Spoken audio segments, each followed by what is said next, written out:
श्रमण समाज के बुद्धिजीवी साथियों, बहुजन आंदोलन में कार्यरत मेरे प्रिय साथियों, आज हमारे लिए एक बहुत बड़ा खुशी का दिन है। हमारे एक बहुत महापुरुषों में से एक, जो समाज की बहादुर बेटी, जिनकी दुनिया के सबसे चर्चित लोगों की 10 लोगों की जो टाइम मैगजीन में जिनका नाम सेकंड नंबर पे आया, कवर स्टोरी जिन पे थी, समाज की बहुत ही बहादुर बेटी फूलन देवी का जन्मदिन है। आप सबको उनके जन्मदिन की बहुत बहुत बधाई। आज मैं आपको अनटोल्ड स्टोरी ऑफ फूलन देवी की मैं आपको सुनाने जा रहा हूँ। फूलन देवी के साथ मेरा पारिवारिक रिश्ता रहा है, क्योंकि जब वो फूलन देवी को जेल से छुटवा के लेके आए, साहब कांशीराम जी ने इसमें हस्तक्षेप करके, और साहब कांशीराम जी ने उसको जेल से छुटवाया था, तो साहब ने ये कहा कि मुझे अपने समाज के ऐसे, मैं पीएसओ, सरकारी पीएसओ पे फूलन देवी को नहीं छोड़ सकता, इसलिए समाज के कुछ वॉलेंटियर फूलन देवी की रक्षा के लिए जिम्मा ले।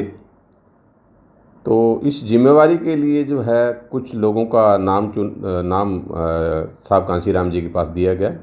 हमारी टीम के जो साथी थे, सबसे बड़े वरिष्ठ साथी, वो कस्टम ऑफिसर थे, साथी तेज सिंह जी, और हरियाणा से हम 2 साथी थे। तो उनमें से एक मैं मणिराम बैलान। उनके साथ, उनके परिवार के उन सब साथ, उनके लोगों के साथ हमारा आत्मीय रिश्ता रहा। इसलिए मैं इस अधिकार से, आपने देखा होगा कि सोशल मीडिया पे फूलन देवी के हाथ में एक गन है, गन के साथ एक दाढ़ी वाले 2 व्यक्ति हैं, एक मैं हूँ, एक वो मेरे साथी है, इंजीनियर है मेरे साथी वो, और इस साइड में जो है उनके हाथ में एक गन है, दूसरे मेरी गन जो है फूलन देवी ने अपने हाथ में ली हुई है। तो दूसरा व्यक्ति मैं सेल्फ मणिराम बैलान।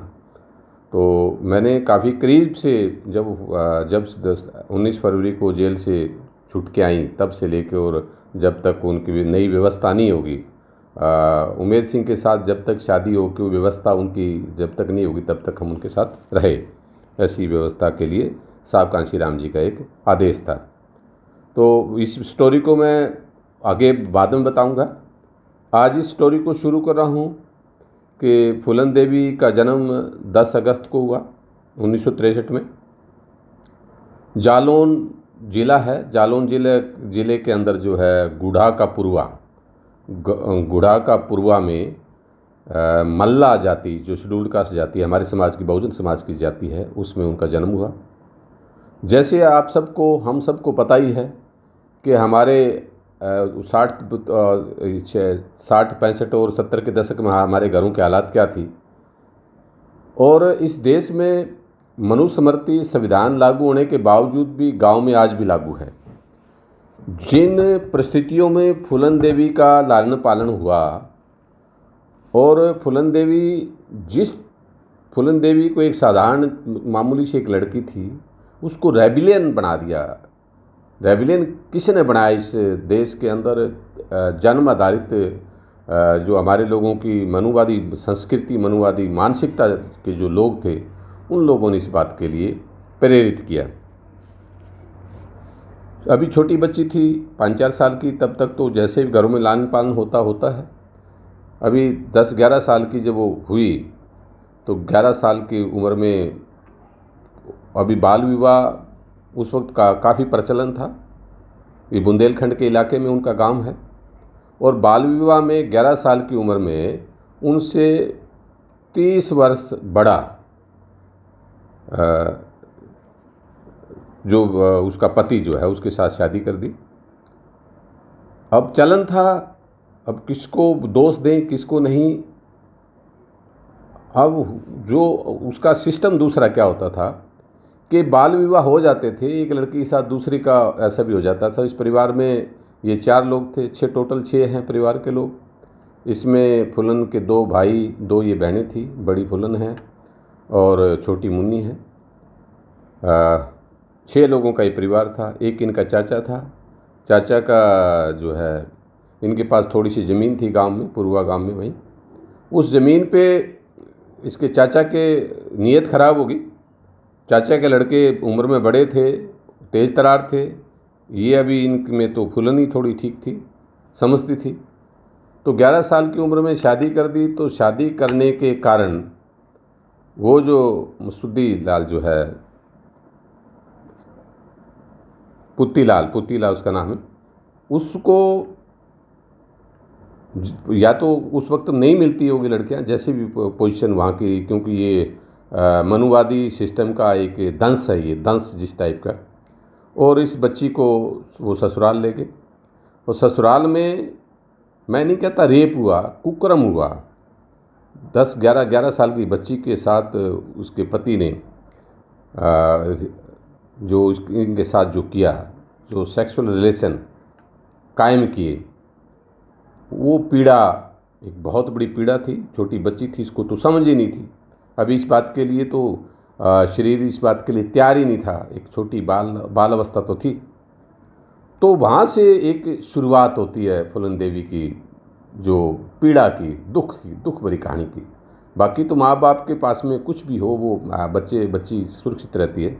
लेकिन पति का जो ये अमानवीय जो व्यवहार था, तो वो ज़्यादा देर सहन नहीं कर पाई। और कुछ दिनों बाद जो है अपने जीजा को कुछ दिन बाद जो है अपने किसी नज़दीकी रिश्तेदार से संदेशा भिजवा के और वो लेने के लिए बुलवा लेती है। और उनके पिताजी उनको लेके आ जाते हैं। तो फिर वो कुछ दिनों बाद फिर वो आ जाता है उसका पति लेने के लिए। फिर वो मना कर देती है। फिर वो मान मनोबल करके वो ले जाते हैं। फिर वही कहानी उसके साथ दोहराई जाती है। तो इस तरीके से इसकी ज़िंदगी में एक बहुत बड़ा तूफान शुरू हो गया। उनका ना चाहते हुए एक ऐसा शोषण, उसके पति के द्वारा एक शोषण किया जा रहा था, जो छोटी उम्र की, क्योंकि कानूनन तो वैसा पति नहीं हो सकता था। इतनी छोटी बच्ची की शादी नहीं हो सकती थी, हो गई। जो हमारी कुरीतियाँ हैं उसका एक कारण था। शादी होगी तो उस शादी का वजह ये थी। उसके बाद दो बार गई, तीसरी बार उन्होंने जाने से बिल्कुल मना कर दिया। तो अभी वो 15-16 साल की हो गई थी। 15-16 साल की हो गई तो गांव में उस गांव में ठाकुर हैं। और उस गांव के जो ठाकुरों के जो लड़के थे, उनकी निगाह में वो चढ़ गई। तो वो छींटाकशी करते थे, बकवास करते थे। तो छींटाकशी और बकवास करते थे तो ये दबंग थी और उनको चांटा रसीद कर देती थी। जब भी किसी ने, जैसे आज भी जो लड़के हैं वो लड़कियों को आज भी छेड़ते हैं, तो जो छेड़ते थे तो ये ठुकाई कर देती थी। तो ये एक तो मल्ला जाति की, दूसरा ठाकुरों में एक रिवाज है कि वो क्या, जो बन्ना, अपने आप को बन्ना बोलते हैं। बन्ना का मतलब हर एक का बटेऊ। उनके ठाकुर जो है कहलवाते हैं ऐसा। तो ठाकुरों की ये जो आज भी राजस्थान में, मध्य प्रदेश में और उत्तर प्रदेश में आज भी कोई भी SC BC का कोई भी व्यक्ति आज के दिन भी, 60 के दशक की बात नहीं कर रहा, आज के दिन भी अगर कोई मोटरसाइकिल ले गया जाता है, साइकिल ले गया जाता है, नए जूते पहन गया जाता है, तो ठाकुरों के घरों के आगे से अपने जूते सिर पर लेके उसको निकलने पड़ते हैं। बाइक से उतर के पैदल बाइक लेके आगे जाएगा, साइकिल से उतर के साइकिल लेके जाएगा। कितनी ऐसी घटनाएं रोज़ आप देखते हो। ये ठाकुरशाही या यहाँ कैपिटलिस्ट सिस्टम, क्या उसको कहोगे, फ्यूडलिज्म, सामंतशाही का एक नंगा नाच जो है, जहाँ जहाँ ठाकुर उन गाँव में ऐसा है। मैं नहीं कहता बाकी गाँव ठीक है, लेकिन ये क्रुशियल टाइप की ये जो है वो गाँव वहाँ था। ऐसी प्रताड़ना का उसको लगातार 2-4 वो हो ही रही थी हर रोज़, दिन में कितनी बार। लेकिन अब वो लड़कों ने एक प्लान के तहत शाम के टाइम उसको घर उठा ले गए और ले जाके उसके साथ 2 दिन तक रेप किया। अब रेप किया तो उसकी शिकायत की। जब उसकी शिकायत की तो अब वो परिवार के, उसके माँ और बाप दोनों थे, बड़ी ये फुलनी थी। तो बाकी गांव के लोगों ने ठाकुरों के डर के मारे साथ नहीं दिया। तो पुलिस ने उस पर कार्रवाई नहीं की। और पुलिस ने कार्रवाई नहीं की तो इनको डरा डरू के धमका के वापस भजा दिया। तो फुलन को इस बात का बड़ा अफसोस हुआ कि मेरे पति ने मेरे साथ ऐसा किया, और गांव के जिनके साथ हमारा भाईचारा है और ठाकुरों के लड़कों ने मेरे साथ 2 दिन तक ऐसा किया। तो इस बात का उसको बड़ा दुख हुआ। तो इसका अभी वो मौके की तलाश में थी। इतने में क्या होता है कि इनका जो चाचा जो है, वो ज़मीन का एक टुकड़ा था, उस टुकड़े पे उनकी आपस में दोनों भाइयों की उसमें मनमुटाव या झगड़ा हो गया। उस झगड़े में जो उसके चाचा के लड़के ने उनके साथ मार पिटाई की, तो फुलन ने भी उसके साथ हाथापाई की। अब उसके चाचे के लड़के को, अब वो ठाकुरों को भी पता चल गया और कि गांव में इसके चाचा इसके साथ नहीं है, और फुलन को भी इस बात का एहसास हो गया कि गांव में जो है मेरा परिवार जो है, मेरे माँ बाप दोनों अकेले हो गए हैं। तो इस बात का उसको एहसास था। तो उसके चाचा के लड़के ने उस झगड़े में जो आपस में लड़े, ये उन्होंने आरोप लगाया कि मेरी हाथ की अंगूठी जो है इन्होंने छीन ली, फुलन ने छीन ली हाथापाई में, यह मेरी गिर गई, इसने उठा ली। पुलिस में शिकायत कर दी। फुलन को वहाँ बुला लिया। तो 3 दिन और 3 रात फुलन को वहाँ थाने में रखा गया, और थाने में वही दरिंदगी हुई जो उसके पति ने की, जो गांव के ठाकुरों ने लड़कों ने की, और वही थाने में भी वही, जब विश्वनाथ पर वीपी सिंह का राज था, वीपी सिंह के राज में हर ठाकुर अपने आप को मुख्यमंत्री मानता था। तो वहाँ पे फुलन देवी के साथ 3 दिन तक लगातार बलात्कार हुआ। और इनके माँ बाप दोनों सुबह चले जाते वहाँ थाने में, उनको बिठा दिया जाता, लेकिन मुलाकात नहीं करवाई। उनके माँ बाप के प्रेजेंस में ही थाने में इसके साथ बलात्कार होता रहा। फुलन के साथ ऐसा बलात्कार होता रहा। ये रोंगटा खड़ा कर देने वाली ये क्रूरतम, इससे बड़ी क्रूर कोई कहानी नहीं हो सकती। सच ये ऐसी घटना जो है, क्योंकि इन बातों को मेरी पूछने की कभी हिम्मत नहीं हुई, जबकि वो मुझे भैया कहती थी। लेकिन जब फ्रांस की एक कंपनी ने फुलन के सारे राइट लिए थे, अधिकार लिए थे, और जो राइट लिए थे उस अधिकार से जब मैं सुनता था फुलन उनको अपनी बातें बताती थी, तो वो सारी चीज़ें मुझे आज भी याद है कि वो ऐसी रोंगटा खड़े कर देने वाली बातें। तो इवन एक बार तो ऐसा, वो फ्रांसीसी लड़की जो वो इसका इंटरव्यू ले रही थी फुलन का, तो एक इंडियन लड़की भी थी, और जब ये कहने लगी कि मेरे साथ ऐसे हुआ, तो वो रो पड़ी दोनों लड़कियाँ। ऐसी जब इसने अपनी कहानी सुनाई तो रो पड़ी। मैं भी नहीं रह पाया, मेरी आंखों में भी आंसू आ गए कि जो एक घटना का जो जिक्र किया, पूरी जो स्टोरी है मेरे सामने जो है वो राइटर वो टेप रिकॉर्डर में रिकॉर्ड करती थी, और इनके सारे राइट जो है फ्रांसीसी कंपनी ने लिया हुआ था। तो जिस तरीके से फुलन जो बताती थी वो सारा कुछ वो मेरी आंखों के सामने से था। तो मेरी हिम्मत नहीं पड़ पा रही थी कि मैं इस कहानी को कैसे सुना पाऊँगा आपके सामने।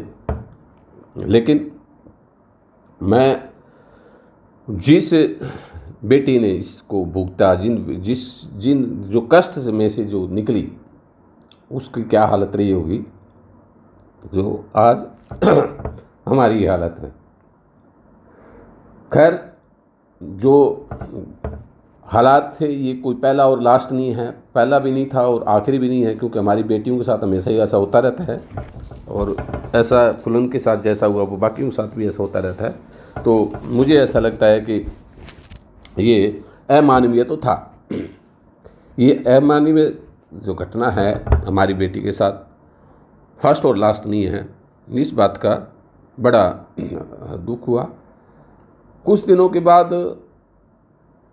उनको ठाकुरों को ये एहसास हुआ कि ये फुलन बड़ी रेबियल टाइप की लड़की है, अड़ियल है, जिद्दी है, ये कहीं शहर के अंदर बड़े अधिकारी के पास ना पेश हो जाए। गांव के सभी लोग इस बात से डरते थे। तो इसके चाचा के लड़के ने, इसके चाचा ने भी उंगली लगा दी उन ठाकुरों को कि ये जो है तुम्हारे खिलाफ बाहर जा सकती है। तो एक उन दिनों चंबल की घाटी में बहुत सारे डाकू होते थे, और उनमें से एक श्री राम 2 ठाकुर, उसी एरिया के जो ठाकुर थे वो डाकू थे, दोनों ठाकुर जाति के थे और वो डाकू थे। और वो उनकी रिश्तेदारी थी, उस गांव के जो है ठाकुरों के साथ उनकी रिश्तेदारी थी।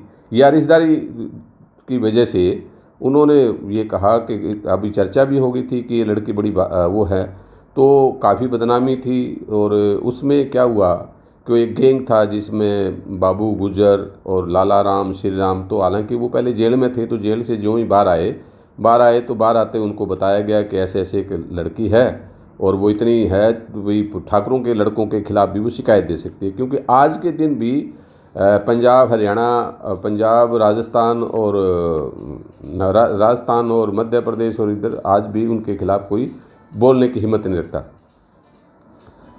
ऐसी ऐसी कहानी आज भी ऐसा है।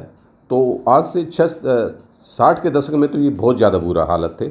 तो उस वक्त जो है इनके खिलाफ जो बात कही गई, तो अब क्या हुआ कि सबसे ज़्यादा कष्टदायक स्टोरी फुलन की अब इससे शुरू होती है।